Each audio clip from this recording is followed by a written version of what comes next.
Oke, selamat malam semuanya.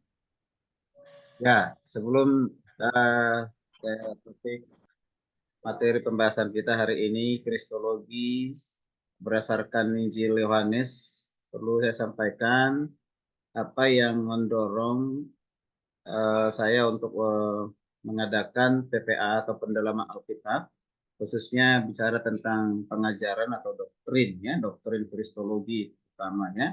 Karena hari-hari ini kita bisa melihat ajaran yang viral, ya, tentu dari kekristenan sendiri yang menggunakan Alkitab sendiri beda pemahaman, ya, tentang Kristus, ya, sehingga dengan beda pemahaman itu membuat ada jemaat atau orang Kristen ya kebingungan karena apa, yang bicara itu adalah ya pendeta atau hamba Tuhan, bahkan juga yang punya latar belakang pendidikan teologi atau pendidikan agama Kristen, ya. Mereka ada di gereja menggunakan Alkitab, ya, menggunakan Alkitab, ya. Baru-baru ini ya kita sudah tahu semuanya itu yang disebut dengan Kristen progresif. Sebenarnya banyak orang keberatan mengatakan Kristen, ya, ya, Kristen, karena Kristen itu kan dari kata Kristianos. Kristianos itu berarti pengikut prajurit Kristus, seseorang di dalam Kristus, hidup di dalam Kristus. Kalau sudah uh, pengikut Kristus, prajurit Kristus, berarti ya udah pasti percaya kepada Kristus, kepada Tuhan dan Juru Selamat. Nah, berarti percaya bahwa satu-satunya Juru Selamat itu adalah Yesus Kristus, dan di luar Yesus tidak ada keselamatan. Nah itu, jadi maka tidak terkatakan Kristen progresif, tapi itu digunakan adalah bidat, ya, bidat progresif gitu, ya, atau apa, keyakinan progresif dan yang lain seperti itu. Orang yang lain bisa juga, ya, supaya jangan terganggu, yang lain di mute nanti kalau sudah saatnya diberi kesempatan bertanya. Ini yang Marcella tolong dulu, ya, dan yang lain. Oke. Siap. Mana lah, kalau nggak bisa saya mute, ya. Oke, baik, ya. Dan juga sampai hari ini ajaran Arianisme, Ebionisme, ya, yang menolak, ya, menolak kekekalan Kristus, bahwa Kristus itu ada awal atau permulaannya, ya. Mereka percaya pernah Yesus itu ada di tengah-tengah dunia ini, tapi mereka menolak kalau Yesus itu adalah Allah atau Allah yang kekal, begitu, ya. Nah, Saksi Yehova juga mengatakan demikian bahwa Kristus itu adalah uh, hanya satu pribadi yang dapat diteladani, tapi tidak mengakui Kristus sebagai Tuhan, hanya sebagai pengantara, dan banyak di ajaran yang lain. Kalau sebabnya ya saya termotivasi dan juga mendorong gereja-gereja sekolah teologi supaya memperkuat ajaran tentang Kristologi, karena Kristologi itu adalah sentral, ya, ataupun pusat dari iman Kristen, atau sering disebut dengan kristosentris, ya. Kristosentris artinya semua berpusat kepada Kristus. Nah, kalau pengenalan akan Kristus itu sudah tidak benar, ya, maka imannya pun tidak benar, ya. Nah itu. Oke, baik. Saya akan sharing. Jadi secara khusus dibatasi, yaitu Injil Yohanes. Bisa saja berkembang nanti ke kitab-kitab yang lainnya, tetapi terutama dasar Alkitabnya menggunakan Injil Yohanes, ya. Ya. Oke, saya akan share. Bisa mengikuti, nanti akan dibagikan juga ini kepada peserta yang ikut hari ini. Saya sudah sampaikan gini. Yang ikut 6 kali berturut-turut, yang pertama dapat sertifikat. Ya, yang kedua mendapatkan Alkitab Perjanjian Baru, ya, terjemahan 2023, terjemahan yang terbaru itu, ya. Di antara kalian sudah ada yang dapat itu. Karena apa? Itu terjemahan sudah jauh lebih baik dibandingkan terjemahan-terjemahan sebelumnya, ya. Nah, sebelumnya. Oke. Nah, diharap mungkin semua orang Kristen sudah mulai menggunakan Alkitab itu. Ini Alkitab itu, ya. Nah, diupayakan semuanya, apalagi mahasiswa teologi sudah Alkitab itu, ya, digunakan sebagai dasar untuk membangun iman. Oke, tolong diikuti dengan baik, ya. Saya tidak bisa mengawasi atau melihat ya serius atau tidak, tetapi biarlah pimpinan Roh Kudus yang membuat kita sungguh-sungguh untuk mengikuti, sehingga kita bisa memahaminya. Oke, baik. Saya akan share materinya, tolong diperhatikan.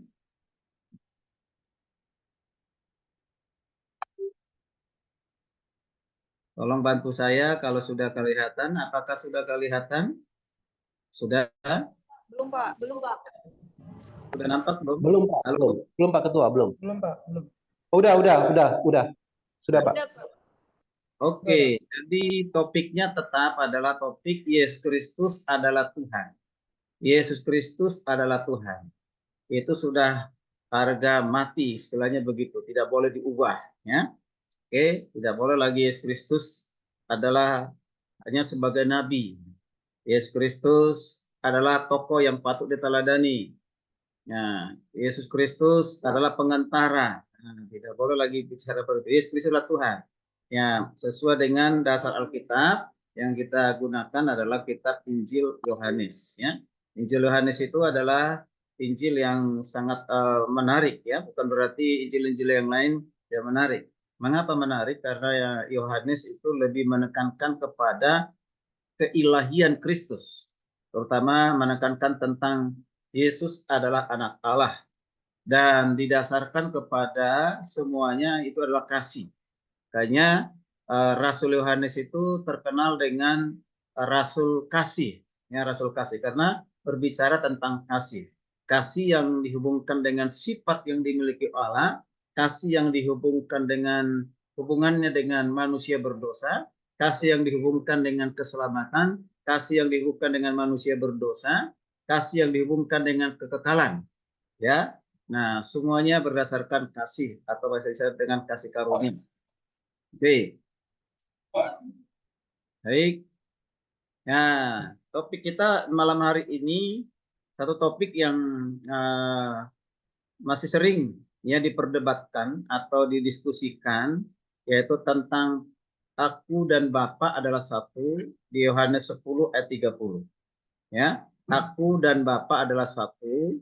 Aku menunjuk kepada pribadi yang kedua dalam Trinitas, yaitu Yesus, dan pribadi yang pertama itu menunjuk kepada Bapa, dikatakan satu. Ya, satu. Ya, satu dalam hal apa? Itu yang menjadi perlu kita untuk pahami. Jadi diskusi kita satu dalam hal apa? Ya. Nah, ini karena ada beberapa tafsiran memahami tentang satu itu yang mengatakan satu di sini bukanlah satu dalam hal hakikat. Ya, bukan satu dalam hakikat, tetapi hanya dalam hal tujuan. Artinya satu tujuan. Jadi Bapa dan Yesus itu satu tujuan. Kemudian satu rencana, satu pemikiran, satu kehendak, atau satu kuasa.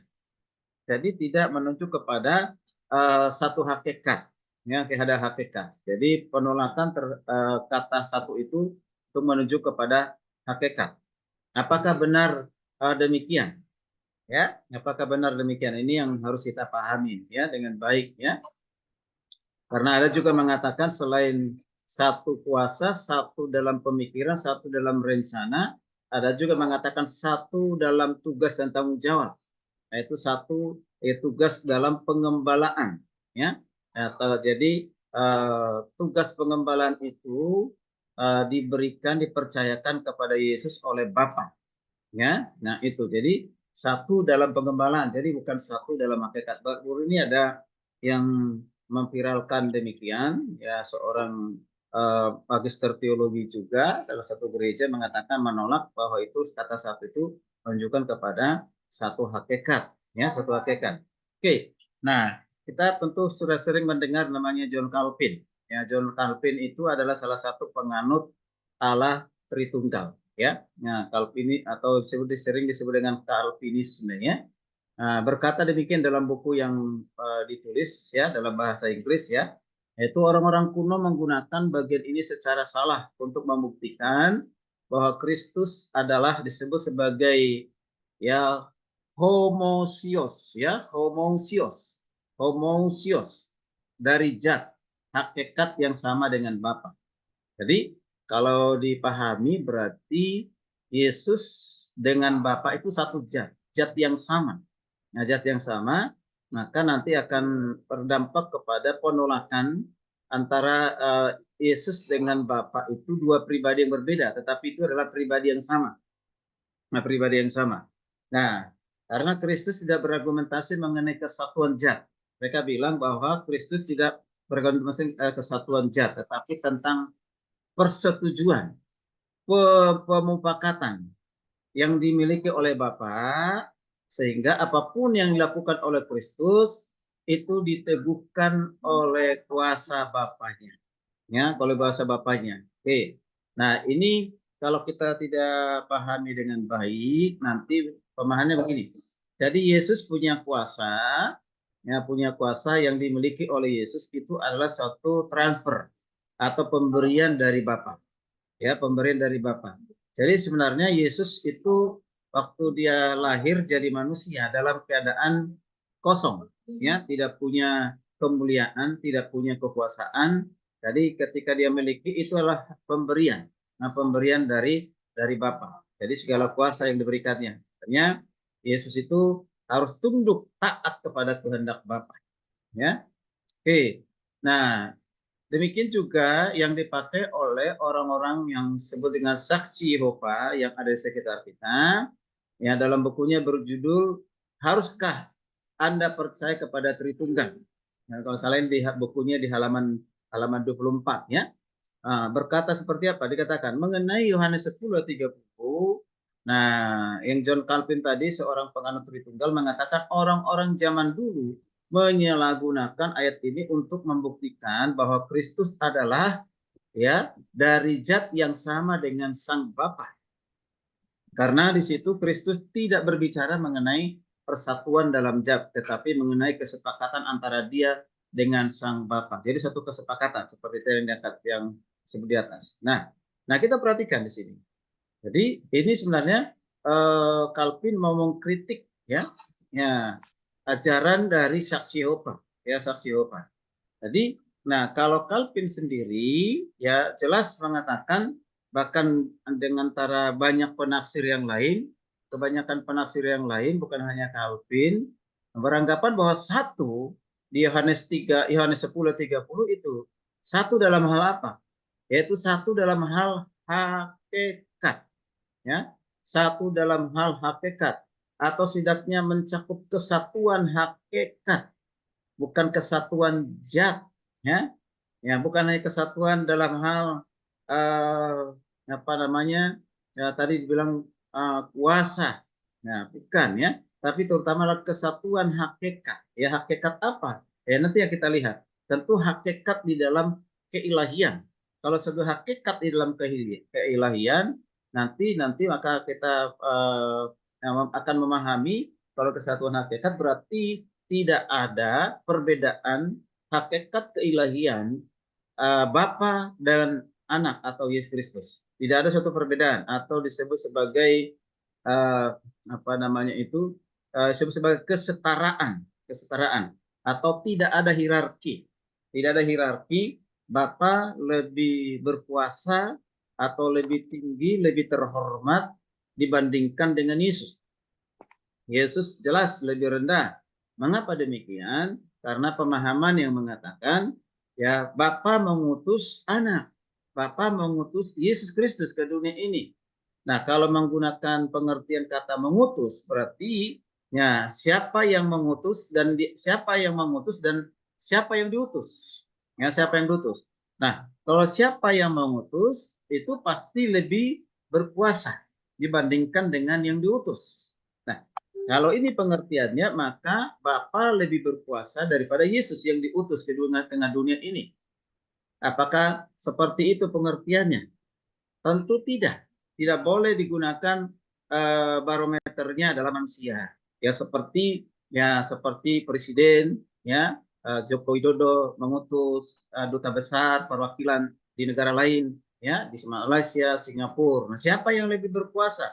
Yaitu presiden. Ya, presiden, ya, sebagai yang mengutus. Yang diutus siapa? Duta besarnya, ya. Lalu duta besar ini siapa? Ini adalah utusan, ya, yang dipercayakan berbicara atas nama presiden. Nah, ini tidak boleh digunakan menjadi barometernya. Mengapa? Karena manusia memiliki keterbatasan dalam segala hal.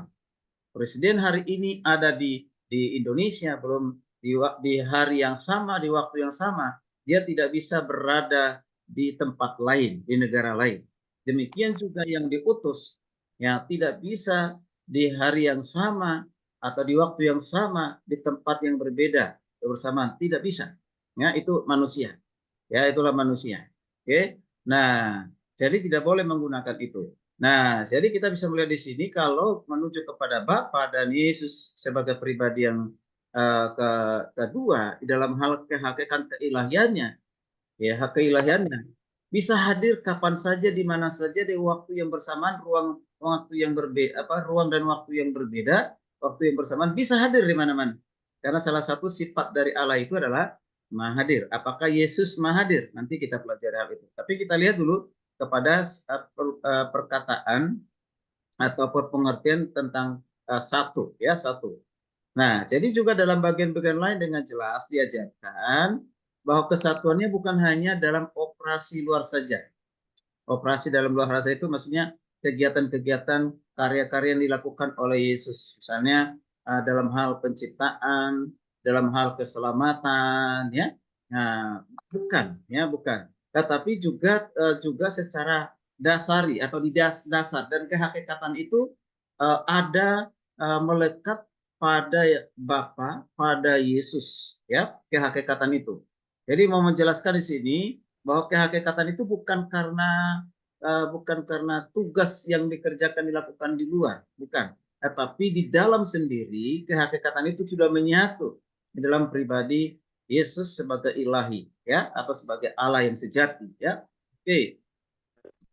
Oke, sekarang kita perhatikan juga apa yang dikatakan oleh William Hendrickson, ya, dalam bukunya, mengatakan begini, reaksi dari orang-orang Yahudi terhadap kata-kata Yesus, ya, nah, ketika dikatakan aku dan Bapa adalah satu. Ya, coba minta tolong satu orang bisa bantu baca ayat 31. Ayat 30 tadi itu kan kalimat yang singkat, aku dan Bapa adalah satu. Coba baca ayat 31. Silakan, ada yang minta tolong?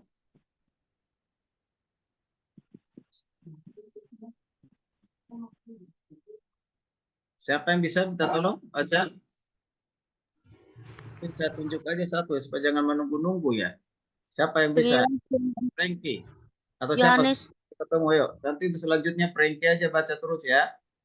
Oke, Elia baca. Yohanes pasal 10 ayat 31. Sekali lagi orang-orang Yahudi mengambil batu untuk melempar Yesus. Nah, perhatikan.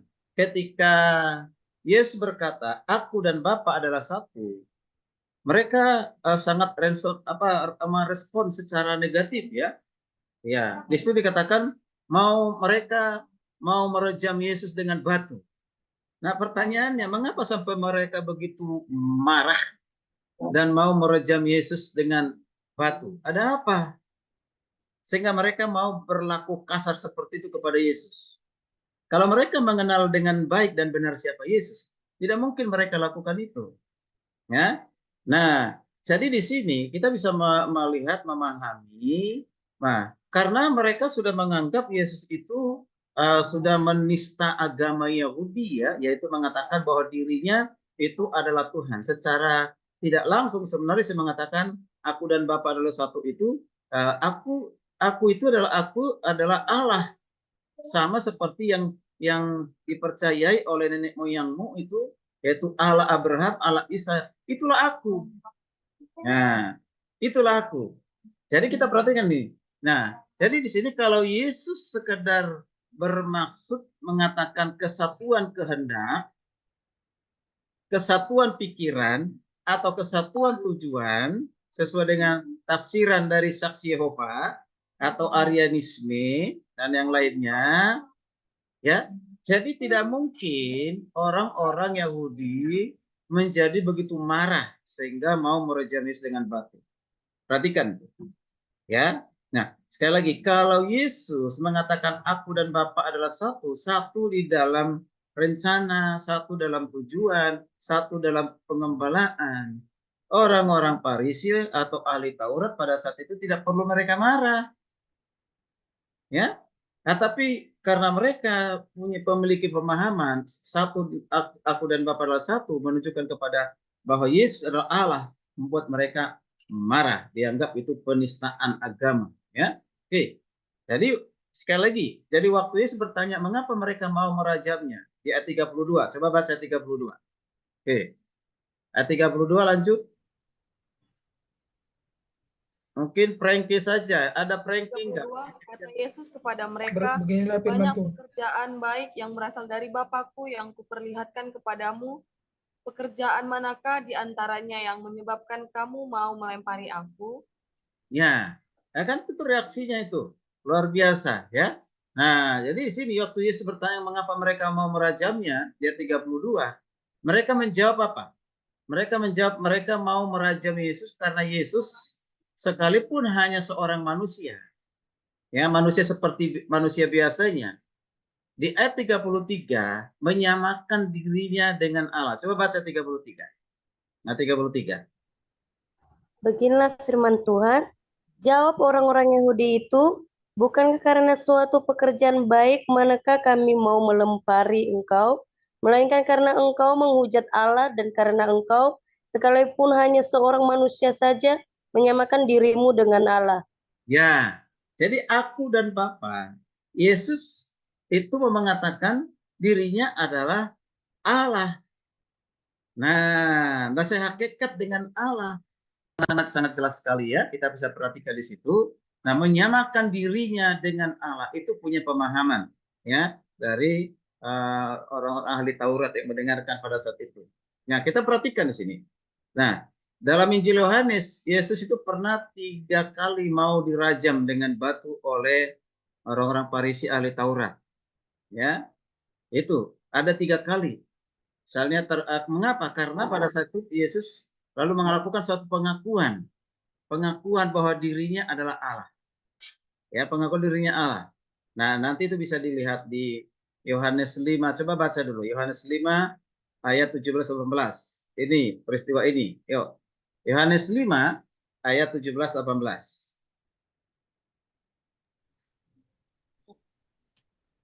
Tetapi ia Bisa berkata baca? kepada mereka, demikianlah firman Tuhan. Tetapi ia berkata kepada mereka, Bapakku bekerja sampai sekarang, maka aku pun bekerja. Ayat 18-nya, sebab itu orang-orang Yahudi lebih berusaha lagi untuk membunuhnya.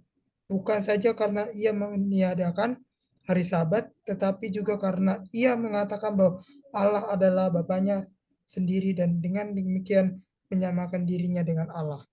Nah, apa yang terjadi? Akhirnya dikatakan sebab itu orang-orang Yahudi lebih berusaha lagi untuk apa? Membunuhnya. Ya, ya, membunuhnya. Mengapa sampai mereka mau membunuhnya? Nah, ini nih. Ya, karena mereka memahami Yesus mengatakan menyamakan dirinya sebagai Allah atau Allah itu sendiri.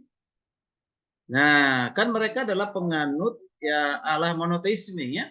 Ya, berdasarkan Ulangan 6:4 Allah itu Esa, ya Allah itu Esa ya. Nah, mereka berpatokan kepada itu, tiba-tiba Yesus mengatakan, akulah Bapa, aku dan Bapa adalah satu atau sehakikat. Akulah Allah. Kira-kira seperti itu yang mau dikatakan oleh Yesus. Nah, coba lagi lihat di Yohanes 8 ayat 58. Yohanes Beginilah 8 firman Tuhan, kata Yesus kepada mereka, aku berkata kepadamu, sesungguhnya sebelum Abraham jadi, aku telah ada. ya, baca sampai 50. Lalu mereka mengambil batu untuk melempari dia. Tetapi Yesus menghilang dan meninggalkan bait Allah.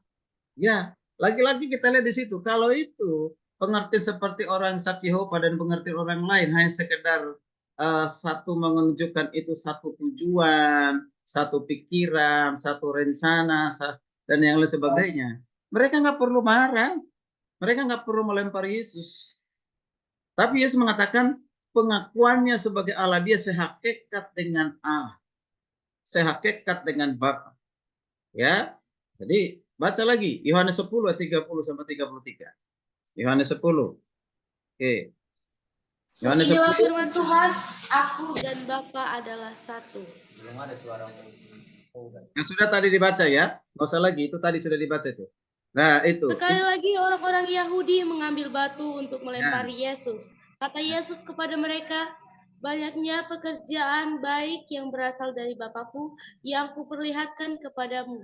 Pekerjaan manakah di antaranya yang menyebabkan kamu mau melempari aku? Ya. Jawab orang-orang Yahudi itu. Ya, jadi sangat jelas ya. Dari 3 peristiwa ini di kitab yang paling berbeda, maksudnya di pasal yang berbeda, masih di Injil Yohanes.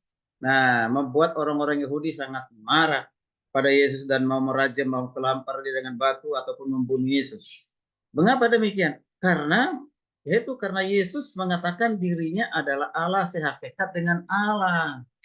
Gitu ya. Oke, nah kita lihat ya, mendukung pandangan yang dikatakan oleh William Hendrickson tadi, ya, Yesus menjawab mereka dalam ayat 34-38, dan dalam jawaban ini sama sekali tidak terlihat bahwa Yesus menyangkal tuduhan bahwa ia menyamakan dirinya dengan Allah. Artinya gini, ketika Yesus mereka pahami menyamakan dirinya dengan Allah, nah kalau Yesus bukan Allah, maka Yesus akan menyangkal, akan berkata, orang-orang Farisi ahli Taurat, benar, aku ini bukan Allah. Ya kan, gitu. Aku ini bukan Allah. Tapi Yesus tidak, maksudnya tidak menyangkal hal itu. Justru, nah, sekalipun secara tidak langsung, yang menyatakan, akulah Allah. Nah, itu. Tapi itu sudah menunjukkan Yesus, ya, dirinya adalah Allah. Ya, bahkan Yesus tetap mempertahankan kesatuannya dengan Bapa, sekalipun mereka marah, mau merajam Yesus dengan batu, mau bunuh Yesus, tetap mengatakan kesatuannya dengan Bapa. Nah, itu luar biasa. Ya, luar biasa tuh. Nah, perhatikan, andai kata pun ya kita menganggap bahwa kesatuan dalam ayat 30 ini adalah dalam hal kuasa, ada di ayat 28-29 itu memang berbicara tentang kuasa. Kuasa untuk apa? Kuasa untuk menjaga domba. Maka tetap saja ini menunjukkan bahwa Yesus adalah Allah. Mengapa? Kuasa yang ada pada Bapa sama dengan kuasa yang ada pada Yesus. Ya, dalam hal menggembalakan domba. Ayat 28-29, coba baca dulu 28-29. Ya. 28-29. Baca.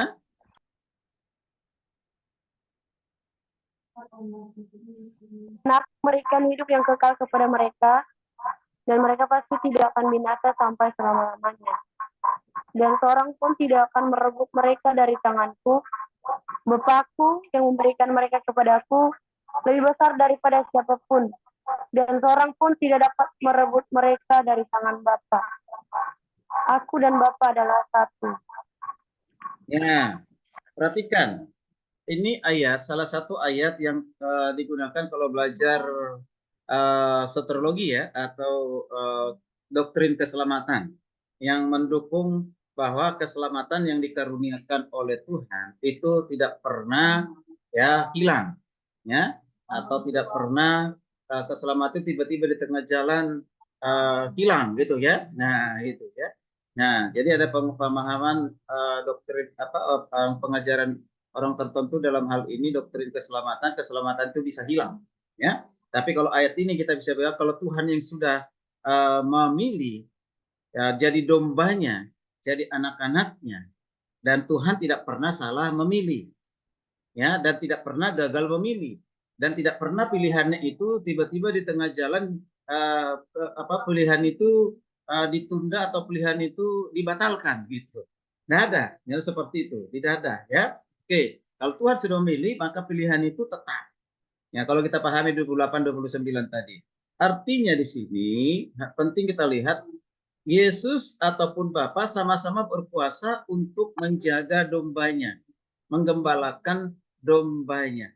Ya, kalau ada kuasa dan kuasa itu hanya dimiliki oleh Allah.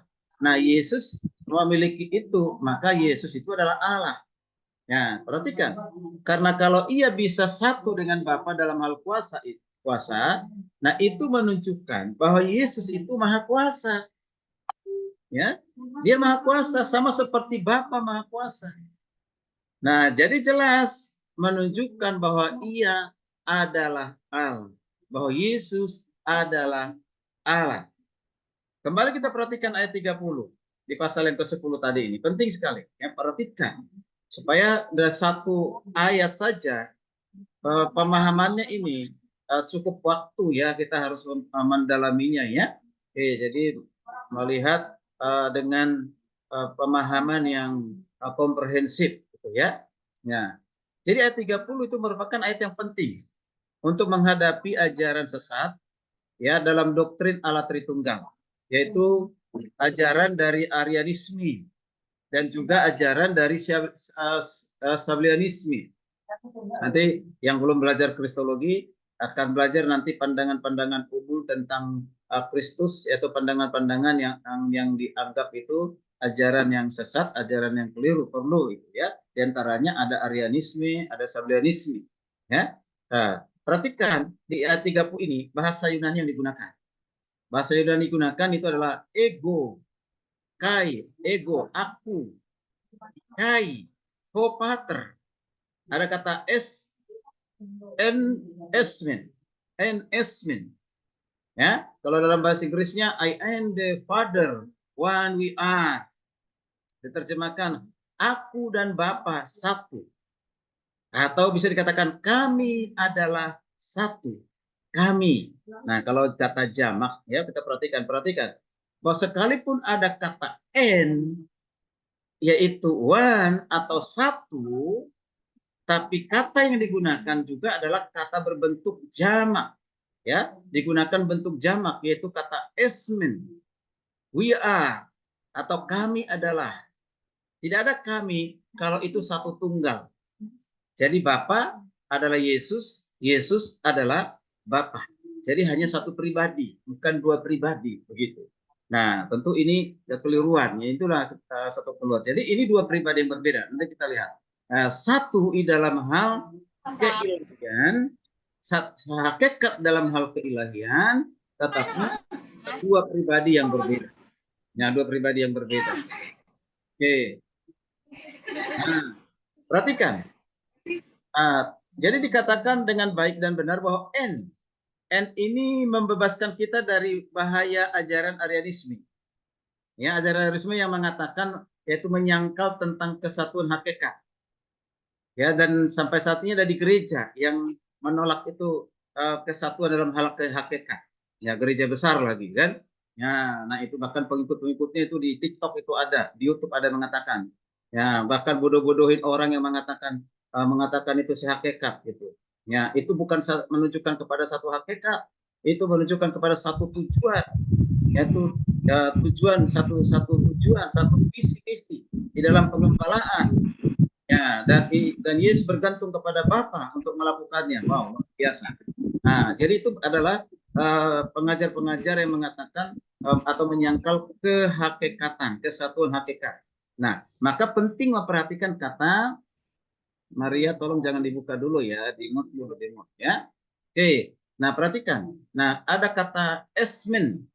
Nah, esmen. Untuk apa? Jadi kalau tadi ada kata N untuk membebaskan kita dari bahaya Arianisme yang menyangkal kesatuan. Jadi N itu menunjukkan kesatuan.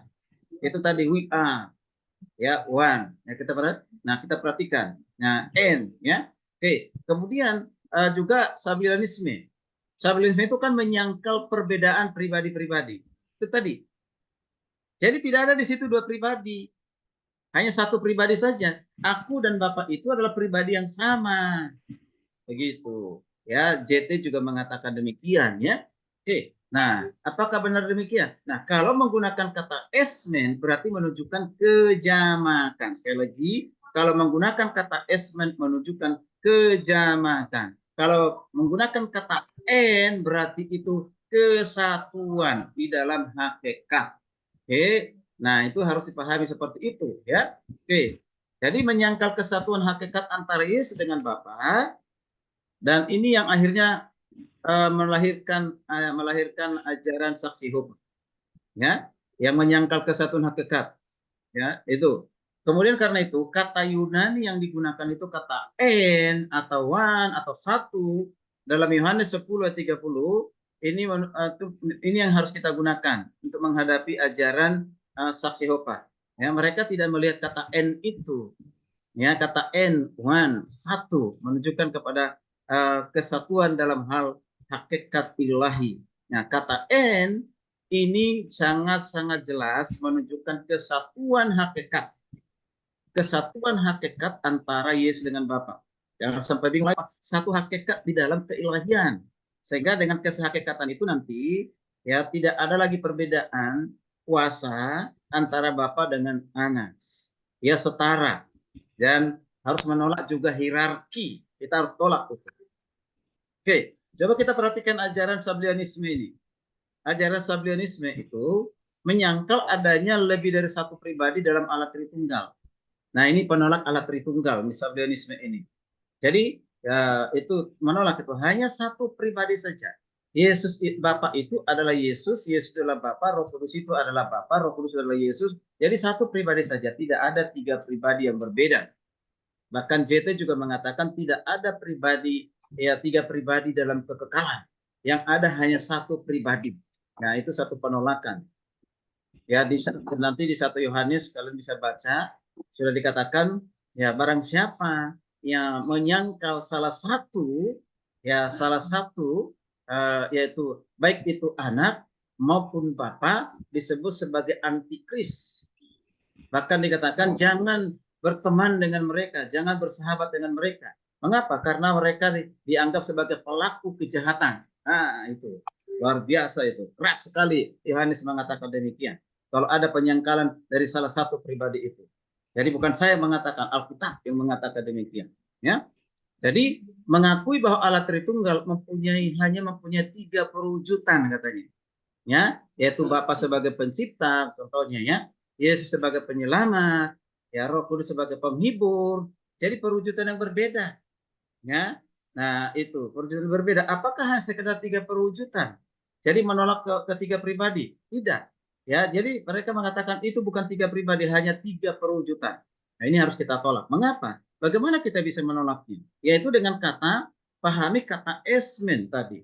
Ya, kata Yunani esmen yang digunakan atau dalam terjemahkan dalam bahasa Inggris we are. Kami adalah. Nah, itu berarti udah jamak. Kami adalah. Dalam Yohanes 30 ini. Ya, ini yang harus kita gunakan dalam menghadapi ajaran saksi Yehova. Jadi kata esmen ini dengan jelas menunjukkan adanya lebih dari satu pribadi. Ya, jadi sekali lagi mengatakan menunjukkan adanya satu dari pribadi. Kalau menggunakan bahasa Indonesia pun barangkali sangat tepat juga ya. Tidak ada kata penghubung dan itu menunjukkan suatu kesamaan. Ya, nah itu misalnya mengatakan ya orang yang sama menggunakan kata dan. Ya, orang yang sama menggunakan kata dan. Yaitu misalnya Maria Samaloisa dan Maria Samaloisa. Itu kan orang yang sama. Nggak ada artinya, nggak ada gunanya. Bahasa Indonesia saja, nggak usah dulu pakai bahasa Inggris, bahasa Yunani. Ya, bahasa Indonesia saja. Kata dan itu biasanya menunjukkan suatu perbedaan antara satu dengan yang lainnya. Misalnya kursi dan meja, ya kan? Memang dari bahan yang sama, kayu kan gitu. Tapi dia sudah berbeda. Satu kursi untuk tempat duduk, ya meja untuk menempatkan makanan ataupun barang-barang yang lain yang sifatnya ya barang, ya kan, atau makanan atau itu menjadi tempat untuk menjamu makan gitu ya. Nah, tempat duduk tidak pernah digunakan untuk meletakkan makanan. Dan meja tidak pernah digunakan untuk apa? Menjadi tempat duduk. Nah, itu ya. Nah, itu tidak boleh seperti itu. Itu berbeda. Itu berbeda. Nah, kata dan, ya. Oke, sekarang perhatikan. Jadi pengakuan Yesus bahwa dirinya satu dengan Bapa atau dengan Allah, ini udah jelas. Jangan pernah diragukan lagi. Ya, menyetarakan dirinya dengan Bapa atau Allah seperti yang dikatakan dengan 33 tadi, ya 33 tadi sudah dibaca. Ya. Dan mereka menganggap itu sebagai penghujatan, penyesatan. Ya, penyesatan. Mengapa? Karena mereka merujuk kepada apa yang dikatakan dalam perjanjian lama. Ya, ya, jadi Yesus itu ditulis sebagai penghujat, bahkan bisa juga dikatakan Yesus itu nabi palsu yang harus dirajam dengan batu, yang harus dihukum mati. Ada nggak aturan itu dalam Alkitab? Ada dalam perjanjian lama. Coba minta tolong satu orang baca dulu. Imamat 24 ayat 16. Imamat 24 Imamat 24 ayat 16. Siapa yang menghujat nama Tuhan pastilah ia dihukum mati dan dilontari dengan batu oleh seluruh jemaat itu, baik orang asing maupun orang Israel asli. Bila ia menghujat nama Tuhan, haruslah ia dihukum mati. Ya, jadi Yesus ini dianggap menghujat nama Tuhan. Nah, orang yang menghujat nama Tuhan, itu Alkitab tadi katakan itu harus dihukum mati. Wow, luar biasa. Jadi itu peraturan. Ya, peraturan yang mereka sudah paham, sudah tahu sesuai dengan Alkitab Perjanjian Lama atau Taurat. Ulangan 13 ayat 5. Coba baca Ulangan 13 ayat 5. Ulangan 13 ayat 5, nabi atau pemimpi itu haruslah dihukum mati karena ia telah mengajak murtad terhadap Tuhan Allahmu yang telah membawa kamu keluar dari tanah Mesir dan yang menebus engkau dari rumah perbudakan dengan maksud untuk menyesatkan engkau dari jalan yang diperintahkan Tuhan Allahmu kepadamu untuk dijalani. Demikianlah harusnya kuhapuskan yang jahat itu dari tengah-tengahmu. Ya, jadi bersama, ya. Jadi itu pengertian seperti itu. Jadi kalau dianggap menghujat Allah, ya, menghujat Allah, maka itu harus dirajam dengan batu, bahkan harus dibunuh, harus mati kan gitu ya. Nah karena itulah, jadi mengapa orang-orang Yahudi tadi mereka marah, mau merajam Yesus dengan batu, mau membunuh Yesus, karena mereka punya pemahaman perjanjian lama yang diajarkan turun-temurun. Karena tujuan mereka baik untuk menjaga kekudusan ataupun kemuliaan Tuhan yang mereka sembah, yaitu Allahnya Abraham, Ishak, Yakub, begitu ya. Nah, itu jadi sangat jelas di situ.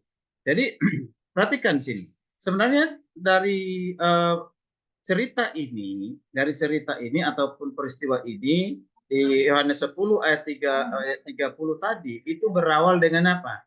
Awalnya mereka, orang-orang ahli Taurat atau orang Farisi, meminta Yesus mengajar mereka dengan terus terang siapa sebenarnya dia itu siapa, gitu. Mereka minta, engkau Yesus sebenarnya engkau di siapa, kira-kira gitu. Itu mereka minta, engkau ini siapa sebenarnya, supaya mereka jangan bimbang gitu.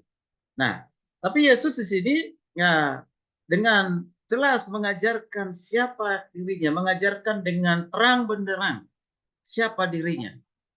Nah, mereka minta untuk diajarin, untuk dikasih tahu siapa Yesus, ya siapa Yesus, ya mengabulkan permohonan mereka dengan mengajarkan terang benderang siapa Yesus itu. Nah, justru yang mereka responnya adalah mau merajam Yesus dengan batu. Di ayat 32, 33 tadi. Jadi terlihat adanya suatu prinsip yang benar, yaitu apa? Sekalipun seorang itu melakukan banyak perbuatan baik, tetapi kalau ajaran sesat, maka tetap adalah nabi palsu yang harus serang.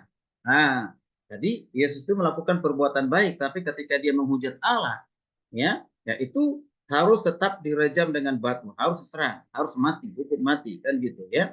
Sekalipun berbuat baik, tapi menghujat Tuhan. Tuh, kalau seperti Indonesia itu disebut terkenal dengan penistaan agama.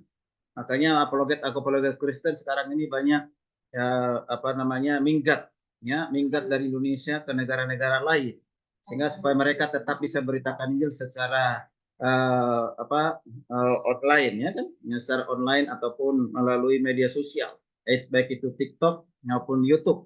Ya, kalau mereka di Indonesia pasti ditangkap. Udah berapa orang yang dipenjara, ya? Ya, udah banyak yang dipenjara apologet Kristen, apalagi terutama yang berlatar belakang tadinya bukan agama Kristen, tapi sungguh-sungguh di dalam Tuhan. Ya, sekarang mereka Seperti Elion Miron itu sekarang ada di Smyrna. Awalnya di Singapura, ini sekarang di Smyrna. Cari kalau di Singapura kan gampang dicari, gak tinggal nyebrang tuh dari Batam kan gitu. Nah sekarang ada di Smyrna. Ya siapa yang sanggup ke sana? Siapa yang tahu?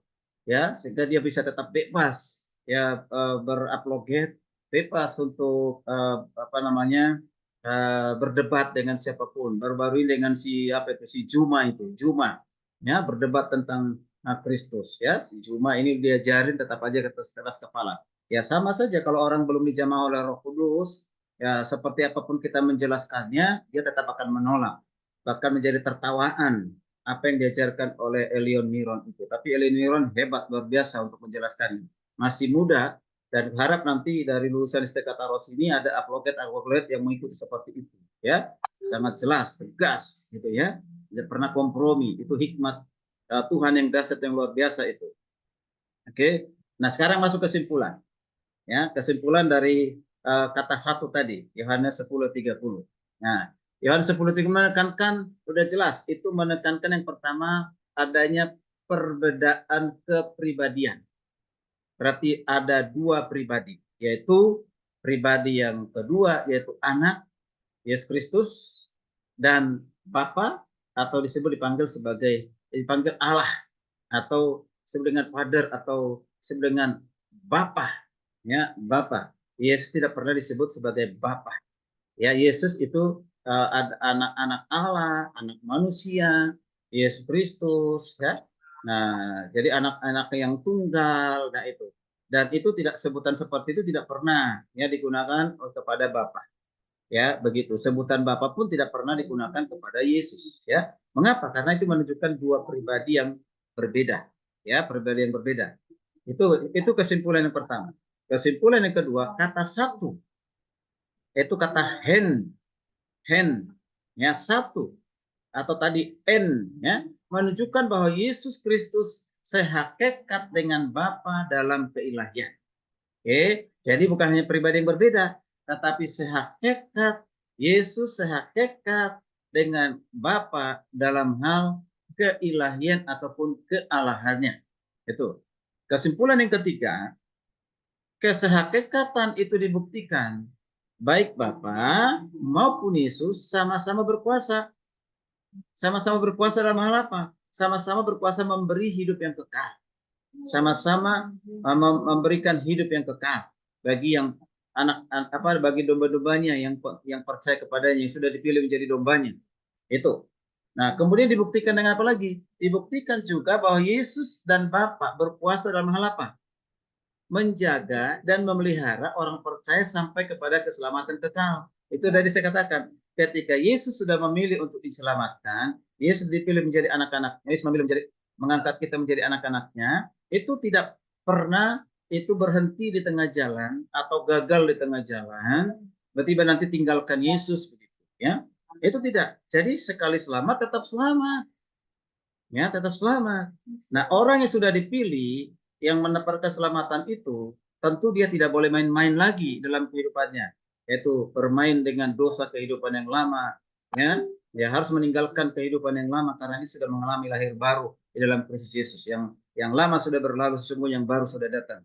Kalau orang masih main-main dengan dosa, masih senang berbuat dosa sama hidup dengan seperti orang dunia yang lainnya, ya kemungkinan belum dia hanya beragama Kristen, belum mengalami lahir baru itu, ya. Nah, orang yang sudah mengalami lahir baru dengan sungguh-sungguh, ya, jadi itu akan dipelihara, dijaga oleh Tuhan. Yaitu domba-dombanya itu dijaga, dipelihara oleh Tuhan. Sama, yaitu Bapa dan Anak.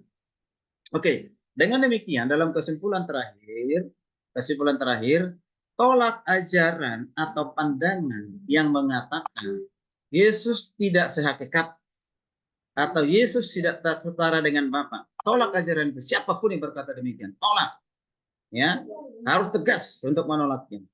Ya, tapi ketika kita tolak karena kita sudah punya pemahaman yang benar, ya, itu. Jadi itu. Oke, baik. Dalam penutup Yudas 25. Yudas 25. Ya. Oke, yang bisa membuka volume bisa baca bersama-sama dengan saya bersamaan tidak apa-apa. Silakan. Yudas 25 yang ada di layar saja. Yuk. 2, 3 ya. Allah yang Esa juru selamat kita oleh oleh Yesus Kristus Tuhan Tuhan kita, bagi dialah kemuliaan besar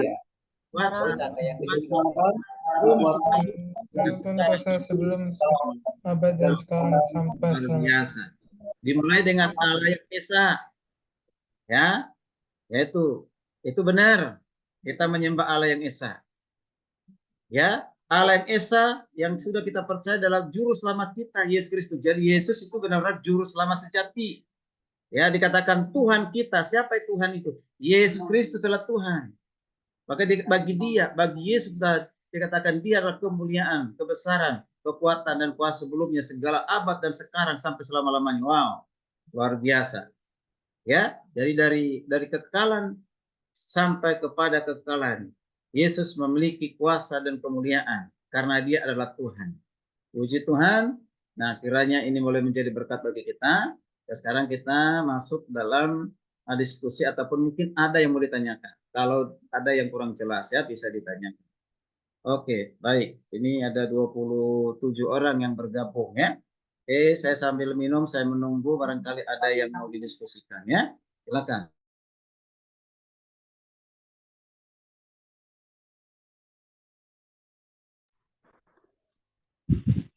Baik, Pak. Satu aja dulu. Kita lihat. Kalau ada pertanyaan yang sama, jangan ditanyakan lagi ya. Oke, kecuali kurang jelas. Silakan Natalia tadi. Setelah Natalia nanti ada siapa itu tadi? Maria. Daniel, Pak. Maria atau Daniel.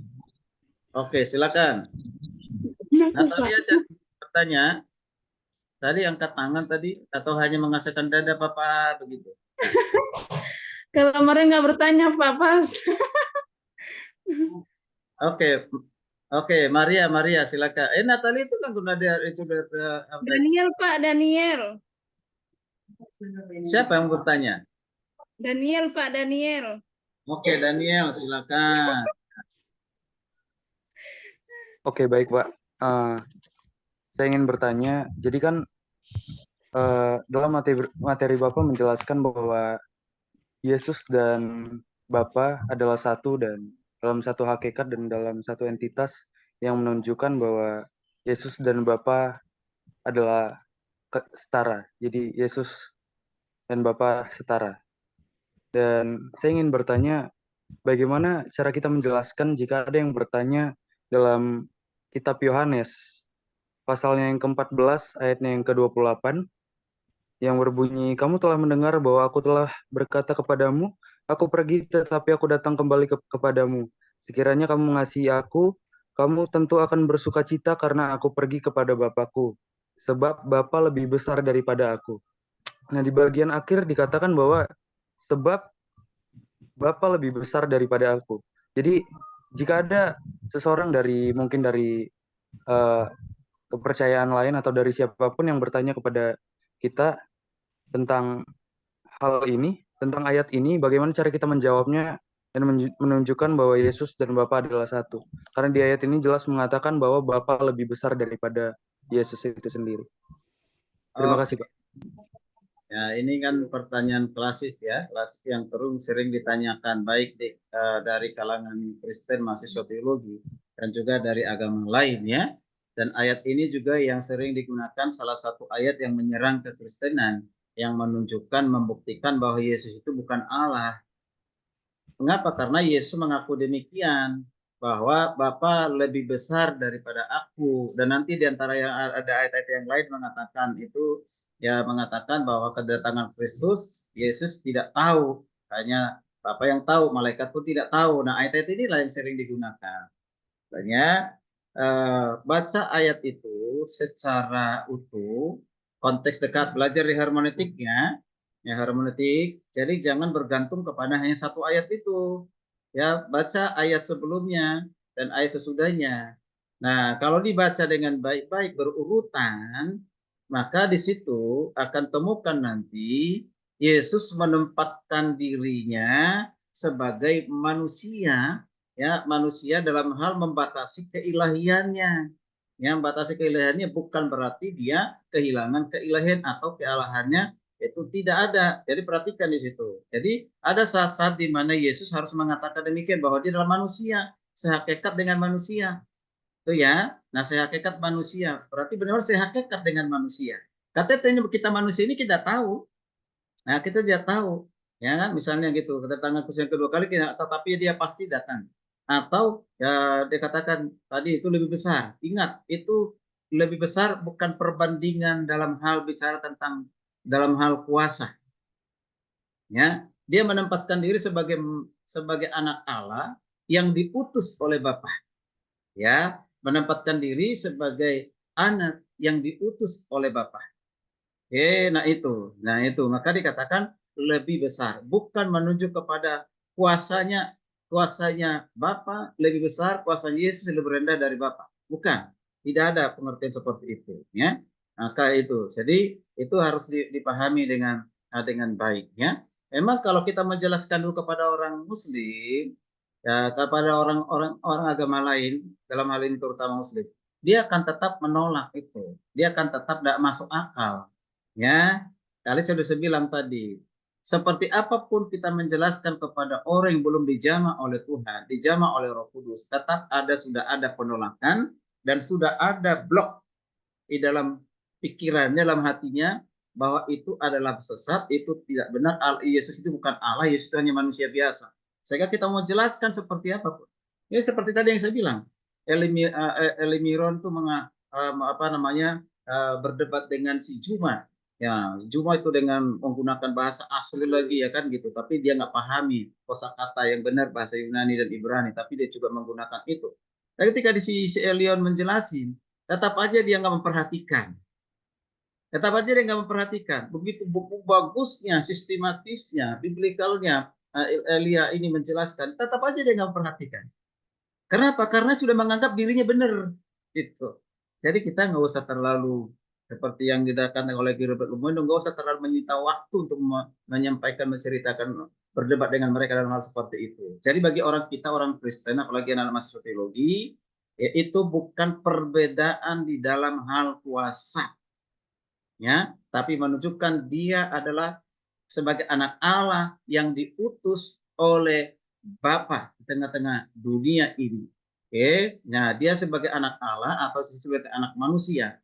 Bapa tidak pernah disebut sebagai anak Allah. Ya, Bapa tidak disebut sebagai anak manusia, hanya Yesus. Ya, jadi jelas seperti itu ya. Baik. Siapa lagi yang bertanya? Ini saya nggak tahu karena ada dua orang di dalam satu tampilan ini. Ya, Pak Santosa, silakan Pak Santosa. Shalom Pak, perkenalkan nama saya Herna. Saya mau bertanya di Injil Yohanes, di mana Yohanes pasal 1, di mana ada satu ayat yang saya masih bingung, di mana di ayat 16 dikatakan karena dari kepenuhannya kita semua telah menerima kasih karunia demi kasih karunia. Nah, di mana ada kata kepenuhan. Nah, kepenuhan ini maksud yang di ayat ini kepenuhan yang seperti apa, Pak? Terima kasih. Nah, ya ini kalian kalau belajar hermeneutik nanti akan paham itu ya. Ini kan tetap berbicara tentang Yesus ya, yang dikatakan firman yang telah menjadi manusia, yaitu Yesus Kristus. Jadi udah jelas karena dari kepenuhannya kita semua telah menerima kasih karunia demi kasih karunia. Kepenuhannya dalam hal apa? Kepenuhannya dalam hal keilahiannya, dalam hal kealahannya. Nanti di berikutnya kita mulai pemahaman kristologi dari Injil Yohanes di pasal yang pertama. Ya, pasal pertama pasal 1 dan 3 terutama itu pasal 1 dan 3 maksudnya pasal 1 dan 3 ayat 1 sampai 3 di pasal yang pertama Yohanes 1 itu. Nanti kita akan pahami tentang keilahian dari Kristus dalam hal kealahan Kristus dan juga dalam hal karya Kristus. Ya, itu. Nah, kalau dari kata kepenuhan, ya kepenuhan, katanya itu Allah Kristus, ya kepenuhannya Allah. Jadi artinya sepenuhnya Kristus itu adalah Allah. Itu ya, itu. Nanti itu bisa di waktu berikutnya kita nanti akan pahami ya, tapi itu menunjuk kepada Kristus. Oke, ada lagi yang lain? Baik Pak, dari Natalia. Nah, silakan Natalia. Ada satu ayat dalam Yohanes pasal 1 ayat yang ke-13 Pak, yang Natalia masih bingung. Oke. Beginilah firman Tuhan, orang-orang yang diperanakkan bukan dari darah atau dari daging, bukan pula secara jasmani oleh keinginan seorang laki-laki, melainkan dari Allah. Dari yang kita tahu kan Pak, yang bukan dari keinginan laki-laki atau dari jasmani itu adalah Yesus. Tapi mengapa dalam ayat ini dituliskan orang-orang Pak? Jadi baca 12 dulu, baca 12. Ayo, baca 12. Tetapi semua orang yang menerimanya diberinya kuasa supaya menjadi anak-anak Allah, yaitu mereka yang percaya dalam namanya. Ya, jadi kalau seseorang menjadi anak-anak Allah, itu karena percaya menerima Yesus sebagai Tuhan dan Juru Selamat. Ya. Jadi bukan secara anak Allah itu seperti darah itu, orang-orang yang diperanakan bukan dari darah. Jadi kalau si Natalia itu menjadi anak Allah bukan karena diperanakan secara daging atau secara darah, ya. Jadi bukan secara darah, bukan secara jasmani. Kalau secara tubuh bukan, ya, bukan, ya, jasmani oleh keinginan seorang laki-laki, ya, tidak, ya, melainkan dari Allah. Allah lah yang melahirbarukan, Allah lah yang mengangkat kita menjadi anak-anaknya, gitu. Jadi bukan karena keturunan secara jasmani, ya, itu ya. Oke, sudah jelas. Jadi nanti itu ada merujuk kepada penolakan orang-orang Yahudi terhadap Yesus sebagai Allah. Ya, coba baca 11 dulu, 11. Mereka menganggap mereka itu adalah keturunan dari Abraham, ya, layak mereka disebut sebagai anak-anak Allah. Coba baca dulu Yohanes ayat yang ke-11. Beginilah firman Tuhan, ia datang kepada milik kepunyaannya, tetapi orang-orang kepunyaannya itu tidak menerimanya. Ya, Yesus datang kepada milik kepunyaannya. Siapa itu milik kepunyaannya? Dalam konteks itu nanti baca di ayat sebelumnya itu Israel, atau orang-orang Yahudi, tapi menolaknya. Mengapa? Karena mereka juga menganggap mereka adalah anak-anak Allah dari keturunan Abraham. Tapi Yesus mengatakan bahwa menjadi anak-anak Allah bukan karena keturunan secara jasmani, ya, bukan, tapi karena Allah, ya, karena Allah yang melahirkan, yang mengadopsi, mengangkat dia sebagai anak, gitu ya. Sudah jelas? Oke, ada lagi yang lain? Baik, terima kasih Bapak. Sentosa tadi jadi bertanya. Shalom Pak, selamat malam Pak. Ya, silakan. Saya ingin bertanya mengenai kesetaraan Bapak dengan anak, kan sudah dijelaskan Bapak tadi ya. Bagaimana kita menjelaskan kesetaraan Roh Kudus dengan Kristus, Pak? Oke, nanti ada topik tersendiri itu ya. Ya, kalau sama aja kita lihat dengan Roh Kudus itu adalah pribadi yang ketiga yang kekal. Ya, pneumatologi ya. Roh Kudus itu juga ikut di dalam hal keselamatan, ya, keselamatan. Itu nanti bisa dilihat di Efesus 1 ya, Efesus 1 ayat 1 sampai 13. Ya, bagaimana Bapa dan Anak dan Roh Kudus berperan di dalam keselamatan. Bapa di dalam perencanaan keselamatan dinyatakan dalam pribadi Yesus Kristus dan juga dimateraikan oleh Roh Kudus. Nah, jadi berarti adalah tiga pribadi yang punya hakikat yang sama, ya, punya keilahian yang sama di dalam hal rencana penyelamatan dan pelaksanaan penyelamatan, gitu ya.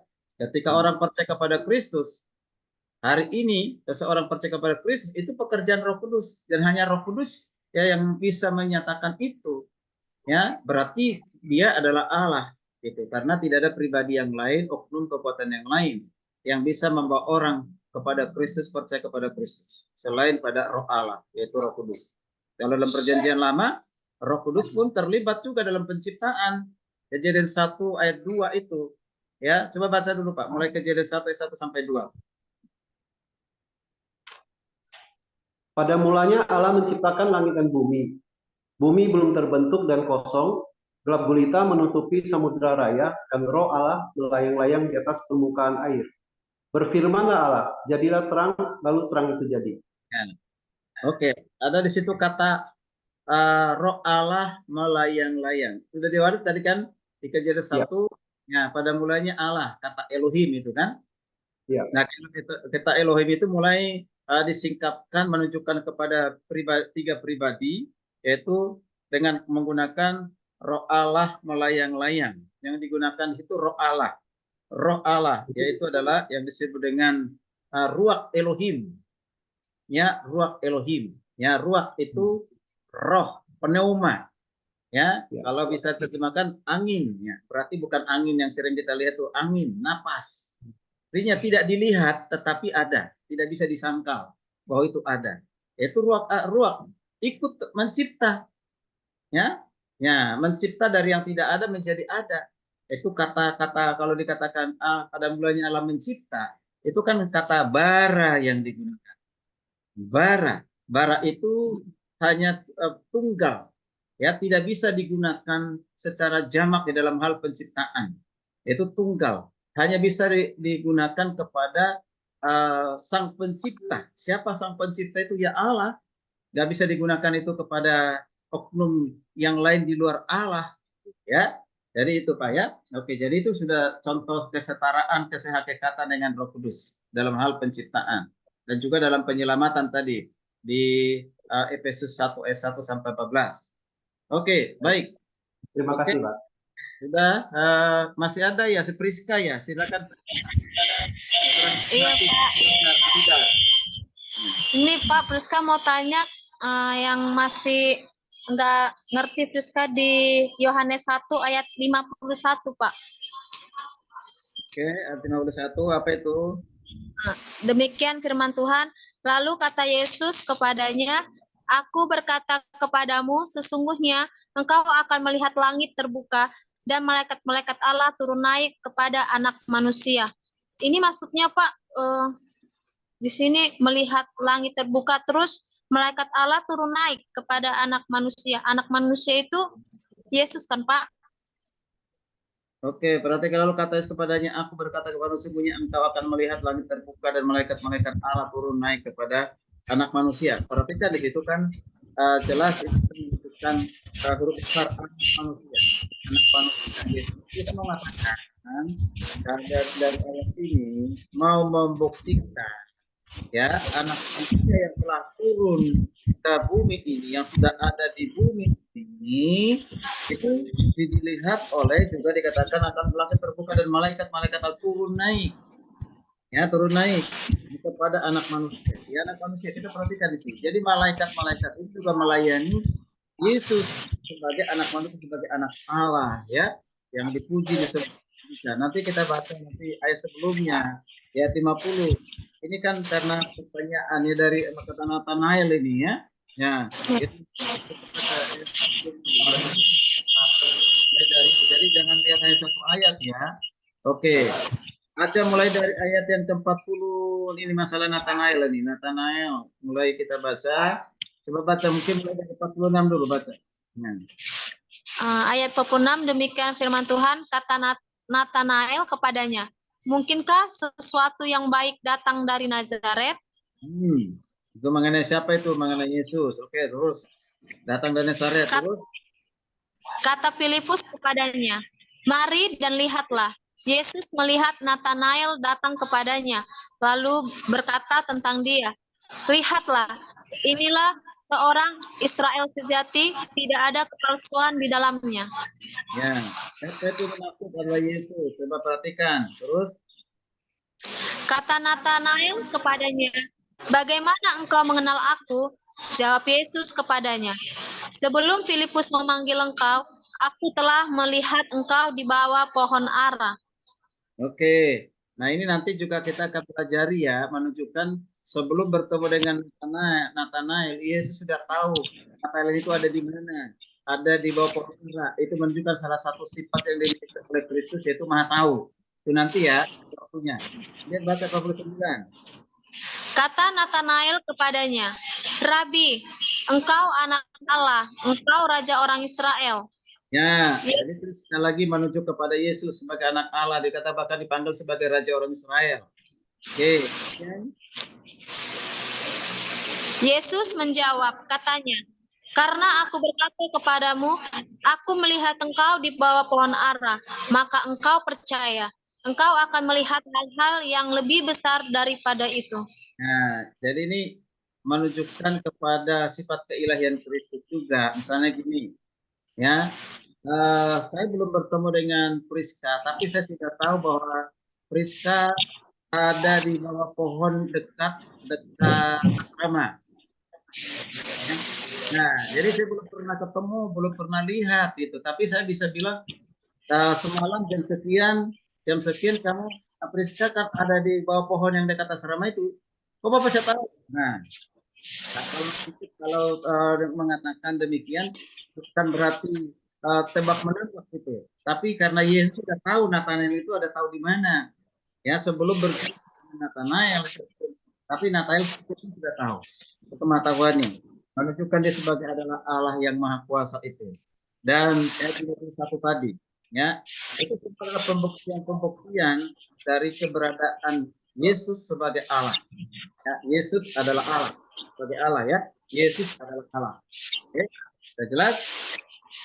Sudah ya? Jelas, Pak. Terima kasih, Pak. Lagi banyak sekali nih ya. Ota atau siapa tuh yang mau nanya, bertanya? Oh, Nidar. Nidar dulu. Shalom Pak, perkenalkan. Oh, Nidar. Saya ingin bertanya Pak, dalam Injil Yohanes pasal 1 ayat 14, firman itu telah menjadi manusia dan diam di antara kita. Dan kita telah melihat kemuliaannya, yaitu kemuliaan yang diberikan kepadanya sebagai anak tunggal Bapa, penuh kasih karunia dan kebenaran. Jadi yang menjadi pertanyaan saya Pak, seperti apa kemuliaan Yesus yang dilihat? Bagaimana pertanyaannya? Seperti apa kemuliaan? Seperti apa kemuliaan Yesus yang dilihat? Ya. Kemuliaan Yesus itu berkaitan dengan kuasa yang dimiliki, kekuasaan yang dimiliki, dan kesucian yang dimiliki, dan semua yang dimiliki itu adalah menunjukkan kepada kemuliaan Tuhan. Namanya kalau udah mulia, ya manusia bisa nggak dikatakan mulia, tetapi tidak bisa semulia dari Allah itu sendiri. Kalau manusia punya kemuliaan itu berasal dari Allah, tapi kalau Allah punya kemuliaan, terutama Yesus punya kemuliaan, itu ada melekat pada dirinya sendiri, ya. Nah, suatu saat kita akan dikatakan akan menerima kemuliaan. Makanya Paulus juga pernah berkata dalam kitab Korintus, penderitaan yang kamu alami ya sekarang ini tidak sebanding dengan kemuliaan yang akan kita terima kelak. Ya. Oke, jadi kemuliaan itu menunjukkan satu apa tadi saya sudah katakan, itu menunjukkan satu kekuasaan, kesucian, dan semua yang ada pada Yesus dimuliakan. Maka dikatakan muliakanlah Tuhan sebab itu layak disembah, dipuji, ditinggikan, dimuliakan, ditinggikan, diagungkan ya. Nanti kalau kata mulia nanti lihat nanti di pengertian di kamus ya. Oke, jadi itu diberikan kepada siapa? Kalau dikatakan diam di antara kita, sebenarnya itu berujuk kepada ayat 12. Bagi seorang yang sudah percaya kepada Kristus sebagai menjadi anak-anak Allah, dia menerima kemuliaan Tuhan. Ya, diberikan. Ada kata berdiam tadi di antara kita ya. Oke, seperti lagu Kata Ros Pamili itu ya. Oke, jelas? Kurang jelas seperti ini. Kita akan membahas lagi per ayat dari kitab Yohanes pasal 1. Tapi saya mulai dari Yohanes 30 karena itu penting sekali ya. Oke, Yohanes 10:30 tadi. Oke, yang terakhir Ota sudah 8:30.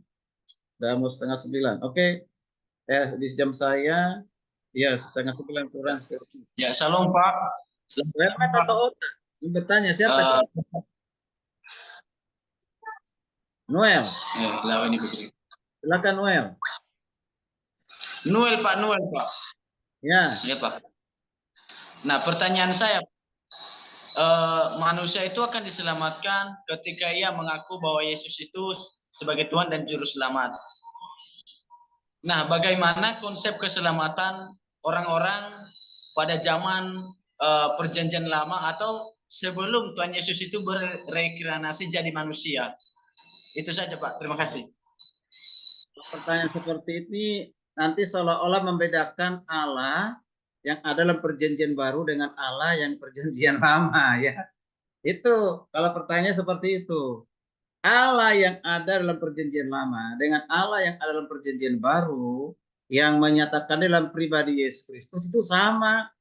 Allah yang disembah Abraham itu, Yakub itu adalah Allah yang sama yang telah ada menyatakan diri dalam Kristus Yesus, ya. Makanya Yesus mengatakan sebelum Abraham ada, aku telah ada. Berarti ya Allahnya Abraham itu adalah yaitu Yesus. Bahkan Yesus pun sudah sering mengatakan, ya aku hadir, aku datang seperti apa dikatakan oleh para nabi. Ya, nah ya dalam Perjanjian Lama itu. Jadi Yesus itu yang ada yang kita percaya itu juga yang ada di dalam Perjanjian Lama. Jadi jangan sampai punya pemahaman Allah yang berbeda ya. Oke, nah jadi dikatakan Abraham dibenarkan itu bukan karena perbuatannya, bukan karena melakukan sunat, ya. Jadi bukan karena melakukan hukum Taurat, tapi karena imannya kepada Allah. Allah yang mana? Yahweh itu. Allah yang mana? Yehova itu. Yahweh. Nah, itu Yesus Kristus, maka dikatakan Yesus Kristus juga adalah Yahweh yang ada dalam Perjanjian Lama. Jadi bukan beda Yahweh tersendiri dalam kealahan, lalu Yesus tersendiri dalam kealahan. Tidak demikian, ya. Dalam kealahan itu esa satu, ya. Dalam keesaan, dalam disebut dengan tunggal itu apa? Tunggal di dalam hal kealahan, esa. Jadi kita tidak penganut pengajaran agama politeisme, tapi monoteisme. Ya, monoteisme yang telah menyatakan dalam 3 pribadi Bapa, Anak, dan Roh Kudus, ya. Jadi itu ya, Noel ya. Oke. Well met, nanti kamu nggak bisa tidur kalau nggak dikasih kesempatan bertanya. Ya. Ya. Silakan.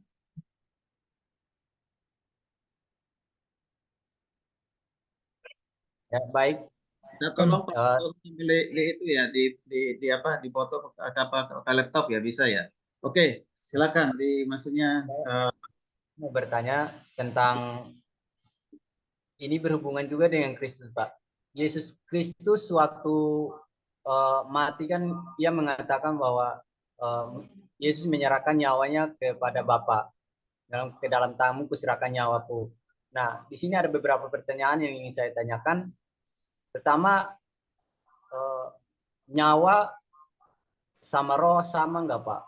Terus kalau sama, berarti Yesus itu memiliki roh sebagai satu roh atau roh Allah atau roh manusia, atau Yesus sebagai manusia memiliki roh nggak, Pak?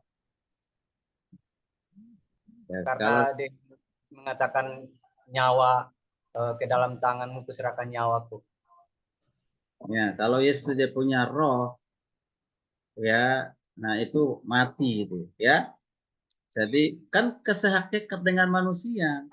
Kalau sehakikat dengan manusia berarti persis seperti manusia, punya tubuh, jiwa, dan roh. Ya, jelas ya. Jadi tubuh, jiwa, dan roh sehakikat dengan manusia. Tapi bedanya dengan kita dalam hal yang lain apa? Sehakikat dengan Allah, dan kita tidak bisa tidak sehakikat dengan Allah, hanya Yesus yang sehakikat dengan Allah. Oke, jadi Yesus punya akal, emosi atau perasaan, dan punya kemauan, ya, punya roh, jiwa. Nah, begitu. Jadi yang diserahkan nyawaku itu menyerahkan tubuh jasmaninya untuk mati, ya, mati di kayu salib, dan itu memang sebagai wujud ketaatan Kristus kepada Bapa yang mengutusnya, itu harus dilakukan, ya, ya gitu ya. Oke, sudah jelas? Baik Pak, terima kasih. Tapi kalau sebagai hanya nyawa saja, berarti Yesus nyawa itu sama nggak Pak dengan roh? Nyawa dengan roh, nyawa dengan roh itu tidak bisa dipisahkan. Tapi roh jiwa ya dengan tubuh bisa pisah, yaitu pada saat kematian. Jangan buat jiwa itu sepertinya materi gitu, satu jiwa satu roh gitu ya. Nah itu tidak itu abstrak, artinya tidak bisa dipisahkan ya. Nah, jiwa dan roh itu tersendiri-sendiri gitu loh ya. Kalau dalam jiwa belajar psikologi ya, jiwa itu kalau ada di sini ada Ibu Natasha, ada kalau belajar tentang jiwa. Dalam jiwa itu apa yang ada dalam jiwa? Dalam jiwa itu tadi ada 3 unsur. Ya, 3 unsur itu pertama adalah akal, emosi atau perasaan, dan kemauan. Itulah jiwa.